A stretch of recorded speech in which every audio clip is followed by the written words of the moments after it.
క్షణాల్లో egg fry చేయడానికి కావాల్సిన ఎగ్స్ తీసుకొని బాయిల్ చేసి దానిపైన షెల్ని రిమూవ్ చేసి స్పూన్తో అయినా చాకుతో అయినా దారంతో అయినా ఘాట్లు పెట్టండి. తర్వాత తవాలో ఆయిల్ వేసి పసుపు, అల్లం వెల్లుల్లి కొత్తిమీర పేస్టు, ధనియాల పొడి, రుచికి సరిపడా సాల్టు, రెడ్ చిల్లీ పౌడర్ వేసి బాగా కలపండి.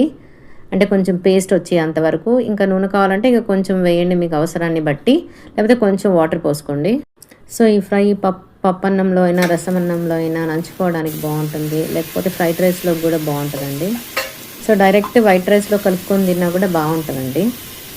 సో మనకు టైం లేనప్పుడు ఎగ్తో చాలా క్విక్గా రెసిపీస్ చేయొచ్చండి. ఎగ్తో క్విక్గా రెసిపీస్ ఎలా చేయాలో మన ఛానల్లో అప్లోడ్ చేస్తాను చూడండి. సో కొన్ని వెజిటేబుల్స్తో ఆకుకూరలతో ఎగ్ కాంబినేషన్ చాలా బాగుంటుందండి. ఆ రెసిపీస్ కూడా అప్లోడ్ చేస్తాను చూడండి. సో మంచి మరిన్ని వీడియోస్ కోసము మా ఛానల్ని లైక్ చేసి సబ్స్క్రైబ్ చేయండి. సబ్స్క్రైబ్ చేయడం మర్చిపోకండి.